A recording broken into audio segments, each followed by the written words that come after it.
continent of Africa into spheres of influence. When colonization had lost its luster through a combination of certain realities and agitation from the continent, we regained our independence. But as John Henry Clark, that great African-American, said, we regained independence by mimicking European governance systems. And he rightly says, no African country will ever succeed on the basis of those systems. After that, the neo-colonial project was instituted. And all of us will remember Kwame Nkrumah's book, Neo-Colonialism, the Last Stage of Imperialism. And he there says, the most dangerous. We are now in a neo-colonial stage when the European powers are at their most diabolical, when the Americans are at their most diabolical. And it's not lost on me that they'll be meeting in Hiroshima next week as the G7. And how do they interfere? They interfere militarily. They ensure that you in the military are trained in Sandhurst, are trained in West Point, so they affect your mind. They interfere diplomatically, sometimes through gunboat diplomacy.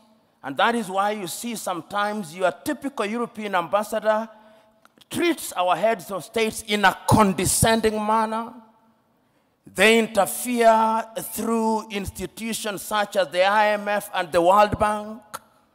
They interfere by ensuring that our economic infrastructure is beholden to theirs through dollarization. They interfere through education. They interfere by influencing our processes, by lending us advisors who tell us what to do. The neo-colonial project is alive and well, and it is at its most dangerous, and we Africans must smell the coffee. If we don't, they are going to continue to interfere. How else do they interfere? Through NGOs, Danida, CEDA, UK Aid, USAID. These are Trojan horses that are introduced into our countries for the purpose of influencing our processes. And they infiltrate our institutions. Right now, if you look at the African Development Bank, look at the shareholding. It's Americans, it's Germans, it's Japanese, it's the French. And the Europeans have done their bit. They also interfere through post-colonial institutions, the Commonwealth of independent nations. They are not sovereign states, former French-speaking nations. These are the instruments that they interfere through. And how do we then deal with this situation? We Africans must now begin to recognize, and this was recognized as early as 1963, and the chair of the commission is here. They'll be celebrating 60 years in Addis Ababa, Ethiopia. And 60 years ago, on the 24th day of May, Kwame Nkrumah warned us. He said, if we are not united, they are going to interfere with us militarily. They are going to interfere with our economy. They are going to interfere with our agriculture. They are going to interfere with our health. Our duty, and I hope that when African heads of states and government meet in Addis next week, it will not be another jamboree at which pro forma speeches are read. I hope it will be an occasion to give meaning to Africa Agenda 2063. I hope it will be an occasion to give meaning to Africa Continental Free Trade Area. I hope it will be an occasion to revitalize the Malabo Declaration, the Maputo Declaration, the Yamoussoukro Declaration. In other words, we Africans, as I conclude, we Africans must stop operating in silos. Rwanda alone will not confront them. Burundi alone will not confront them. But if we go through the regional bodies and ultimately the African Union, we may indeed succeed in putting away this bulwark. And remember, it is no longer just Europe. There is a new scramble for Africa. The Chinese are here. The Turks are here. The Qataris are here. All of them are coming back. And the military bases that you see here is telling you that if you don't behave, we are going to use force. Sometimes I wish, and I'm saying this seriously, that we too had a nuclear weapon, because that is what Europe and America understands. The impact of European and American and Russian and Chinese interference is a raw wound. It is not something that is in the past. It is something that is happening as we speak. And therefore, when we speak to it, we are speaking to it to warn ourselves of the reality. When we speak about the Danidas and the NGOs, these are bodies whose raison d'etre is to ensure that we remain in a perpetual state of begging. That is what we are doing to warn ourselves. And we are not for 1 minute saying that we will shut ourselves out from the rest of the world. What we are saying is that we must define how we engage with the whole world. And we are saying that as individual countries, we are weak, and the rest of the world wants to operate and to deal with us in our weak state. The United States of America are dealing with Rwanda on second-hand clothing. Rwanda cannot resist them. Burundi cannot. Kenya cannot. Uganda cannot. But if we are East Africa with a population of 300 million, we can. If we are SADC, we can. If we are ECOWAS, we can. So this is what we are saying. And we are saying further that going forward, we must also recognize our internal weaknesses. And what is our weaknesses? Chinua Achebe said it very well. The problem of Africa is simply and squarely one of political leadership. The rank of many political leaders in Africa are thieves. Let's call them by their name. They are thieves. They are individuals who are not interested in the interest of this country. And as long as we continue electing such individuals into positions of power across Africa, they are going to be manipulated. What then is the responsibility of the citizenry? The responsibility of the citizenry is to make demands. The chairman here, I hope he has received the several letters that I have written to him. I've written several letters to his organization, talking about the role of the African Union in peacemaking. I wrote to the chairman only last week about the situation in Sudan, saying we must solve our own problems. And I want to see a crusading African Union, so that it's not the Americans and the Saudi Arabians who are summoning them to Jeddah. It should be in Addis Ababa. In a nutshell, Joe, what I'm saying is that we have a responsibility to ourselves, both at the leadership level and at levels of the civic society. We must be engaged in a positive manner, and we must keep on shouting without being diplomatic, because diplomacy is lulling us into a false sense of security. And lastly, I want to say this. When foreign powers come, we must always be reminded of these goodies that they bring to us. It used to be said of the Trojan War that even when the Greeks bear a gift, they do not mean well. They never mean well.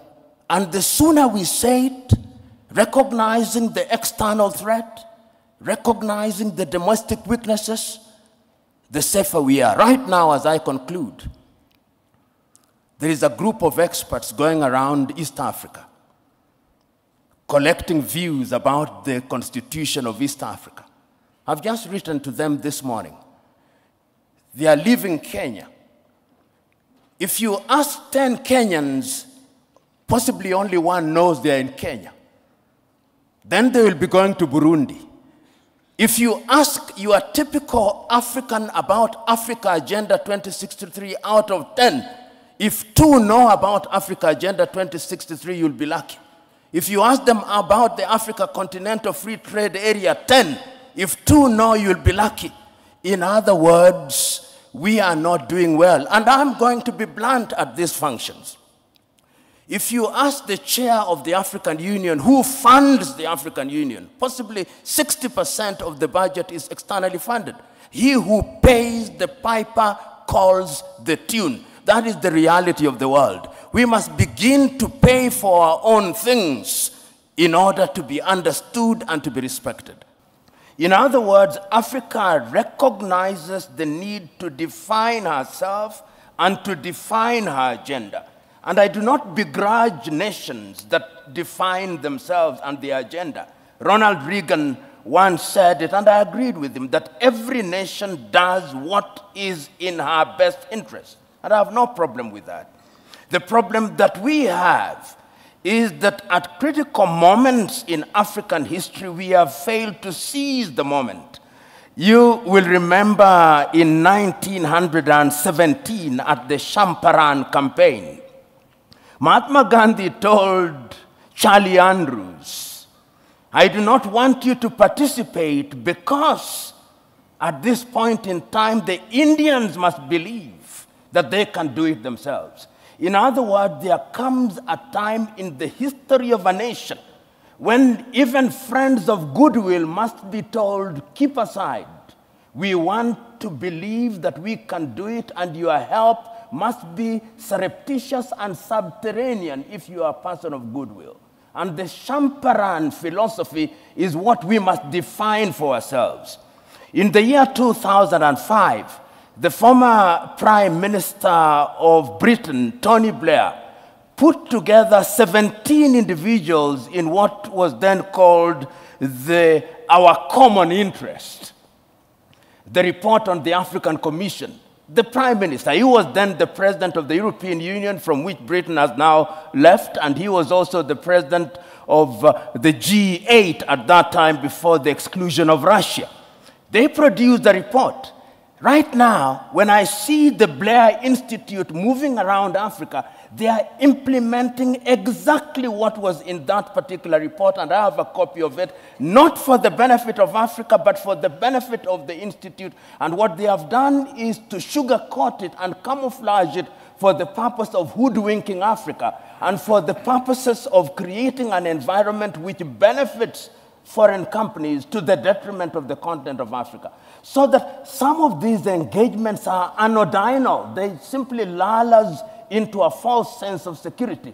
Do I blame them? No. That is why I agree that we must decolonize all learning. I don't know who said it this, that if you have that the happiness of the slave is the comfort of the slave owner. And I am saying that if Africa does not recognize this, then Africa will never recognize and realize our potential. The saying goes that if you behave like grass, goats will eat you. And many times we in the African continent behave like grass, and we are fit for eating. And that is what I'm saying, going forward in a strategic engagement such as this, it is incumbent upon the continent of Africa, and remember I said there is a new scramble, sometimes subtle, sometimes not so subtle. There was 1 month in this continent when the Russian foreign minister was here, the American foreign minister was here, the Chinese foreign minister was here, the French president was here, the Turkish president was here, within a period of 2 weeks. What were they looking for? What is in their best interest? They engaged little countries. They don't want to engage the East African community. They don't want to engage SADC. They don't want to engage ECOWAS, because when they are big, they are not manipulable. And when on the 14th and 15th days of last year, the African heads of states and government were summoned, and I use the word summoned very deliberately, to Washington, D.C. After the president had spoken to them and given them photo ops, Africa was given 60 billion 54 countries, 60 billion. And then the American president started engaging in bilateral agreements with Burundi, with Lesotho, with Kenya. That is what we are saying, that going forward we must be conscious. And as to training, our own Ngugi wa Thiong'o, in a book called The River Between, tells his lead character Waiyaki, go unto him, learn what he has taught you, but bring it home and customize it for the benefit of our people. Learning is universal and defies geography, but there is wisdom in using that learning for our benefit. And very lastly, how do we distinguish the institutional conceptual West, which is diabolical, and the individual members of those countries that actually sometimes are on our side? Institutionalized conceptual West, as articulated through government, is fundamentally diabolical. Their pretension to the contrary notwithstanding. And therefore, when we engage with them, we must have our guards up. We are capable, in my view, of discerning who is better, and that is the duty of our leadership. Our leadership doesn't do a good job out of it, and that is why the demand from the civil society, the demand from academia must remind leadership at all times, you are dealing, you are dining, and I'm using this as a term of art, that when you are dining with the devil, you must do so with a long spoon. Thank you. Thank you, Prof. I don't know that you wanted to respond to the issue of definition earlier on, or indeed any comments that you might have. Let us not drown ourselves in semantics. This is my view with due respect. First of all, let us remember that, and I always warn us Africans, if I was using my mother tongue to define interference, or using a Kiswahili word, what meaning would it carry? And sometimes we find ourselves prisoners of Portuguese, prisoners of French, prisoners of English, or any other colonial language which we have appropriated and which we now deploy in terms of engagement. History has demonstrated, and my good friend Kegoro said it, history has demonstrated not once, not twice, that the intentions appear to be noble in the beginning, but when they have come in like the proverbial Trojan horse, they go beyond their mandate. Show me what is happening to Libya today. Show me what is happening to the Central African Republic. Show me what is happening to Somalia today. They were all well-intentioned, and see the product. A tree shall be judged by its fruit. A mango that says it is an orange is still a mango. Okay. Now to the question that I have been asked, that is, what can Africa do, particularly with foreign interference? Let us understand that the international economic architecture, as I see it, is one in which Africa did not participate, does not participate in a meaningful way. Take, for example, the Bretton Woods institution that we know about, the World Bank and the IMF, created in 1944 in Bretton Woods in New Hampshire. British economists and American economists immediately after the World War II to target the reparation of Europe through the Marshall Plan. We are grafted into it, and then we become beholden to them. So that when you hear IMF is in your country, you ought to be very worried, because the prescriptions is one size fits all. And if you doubt me, you will remember the prescriptions of the IMF during the structural adjustment in 1980s. Not a single country came out of it in a proper shape. We are not involved in that architecture. Remember also the WTO. The very first meeting of the United Nations in 1945 in San Francisco had a component of the WTO. The WTO, as we know it today, is also constructed in a manner that does not benefit us. The idea is that Africa continues to remain a producer of primary goods, and we continue to consume goods that have value addition. How then has Africa tried to react to this? There have been several initiatives. The very early initiatives were not even constructed by Africa.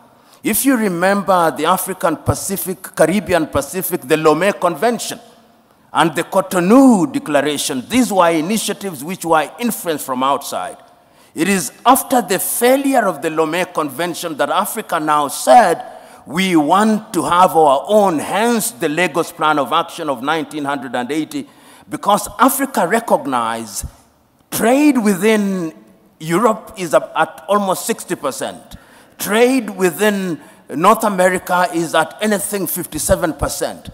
Trade within Asia is at 50%. Trade within Latin America is at 40%. Trade within Africa, 15%. But the Lagos Plan of Action did not realize the dreams that we set for ourselves. So Africa has always identified the solution to our problems. In fact, and the president of the commission, of the chairman commission, will agree with me. If you listen to Kwame Nkrumah when he spoke on 24th day of May, 1963, he said, the only way in which we are going to ensure that we survive in this hostile world is to have one government. Perhaps some said he was naive, he was too idealistic, but he could see it. He could see that the smaller we are, the weaker we are in all aspects. He said, even one army, even one foreign policy, he said. And people thought he was naive. In 2013, when we came up with Africa Agenda 2063, and I invite you to read the letter written by Nkosazana and Dlamini Zuma, from whom the president took over. She is apologizing to Kwame Nkrumah. She's saying, we wish we listened to you. So what are we doing as Africa in terms of trying to deal with this foreign interference? Having recognized these, first of all, under the REX, the East African Community, you remember there was the Committee of Fast Tracking of the East African Community and East African Confederation. The first president of East Africa ought to have been sworn in 2010. It did not happen. As I'm talking to you, there is now a body that is moving around trying to create a constitution for the East African Confederacy, which is a realization that if we want to interfere, if we want to stop foreign interference and we want to engage constructively, we must have a big market, and that market will be the East African market.